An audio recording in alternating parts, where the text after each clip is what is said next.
All right, everybody, welcome back. JimmyChurchRadio.com. I'm your host, Jimmy Church, for syndicatednews.net. Shoot us an email to jimmy@jimmychurchradio.com. All right, this Penn State story just gets more twisted every single day. I'm going to try to pack all of this in right now. I'm angry. Joey Amendola, the attorney for Jerry Sandusky, just released a statement through ABC News. And it says this, quote, "My concern is that if they bring new charges based upon new people coming forth, that bail's going to be set and he's going to wind up in jail," end quote. Joey, Mr. Pedophile yourself, just let me explain something to you. He needs to be in jail. He belongs in jail. A pedophile doesn't need to be roaming the streets free, living next door to an elementary school. When he walked free that day, when Judge Dutchcott let him walk, he went from jail to a shopping mall, shopping with the Penn State shirt on. That's not what he's entitled to. Nobody cares if he can't make bail, if the bail's going to be set so high he can't afford it. Nobody cares. He needs to be in jail. He's a pedophile. Releasing a statement like that, you don't get any sympathy. Nobody cares. He belongs in jail. Also yesterday, I've got a couple of quotes I need to read you.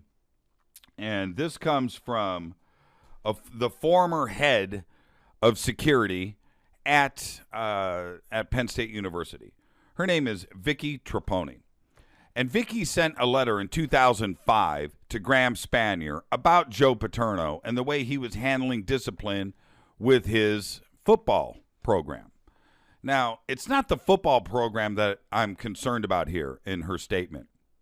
It's when you peel back the layers and you read through her statement back to Graham Spanier, you kind of realize a pattern here with Joe Paterno and how he handled things. One of her quotes, and I'm going to read you right now, it's this, quote, "Coach Paterno would rather not inform the public when a football player is found responsible for committing a serious violation of the law and or our student code, despite any moral or legal obligation to do so." He doesn't want anything out in the public to damage his reputation or the football program. Doesn't want the NC2A to get involved, wanted to keep everything internal, and he wanted to handle the discipline. Not Vicky. The way that Vicky would deal with any other student in the school was fine. But Vicky wasn't allowed to discipline anybody inside of Joe Paterno's program. He wanted to keep everything silent. Keep it from the public. Keep it from the media.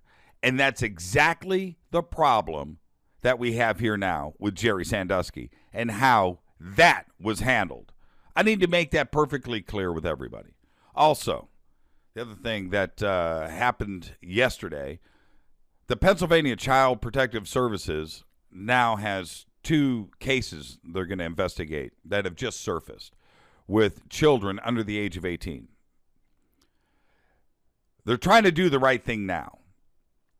They said that everything in the past was children that were abused but became adults. And because they were adults and they were over the age of 18, they had no jurisdiction on this and they couldn't investigate. I call bull on that. I call BS.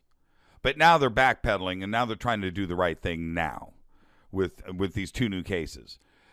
Jerry Sandusky's preliminary hearing has now been pushed back to December 13th, which will allow Child Protective Services to do the appropriate investigation right now to bring up these new charges that Joey Amendola is so concerned about and sending his client to jail where he belongs. I'm just outraged. This is Jimmy Church for JimmyChurchRadio.com and syndicatednews.net, coast to coast. We'll be back right after this.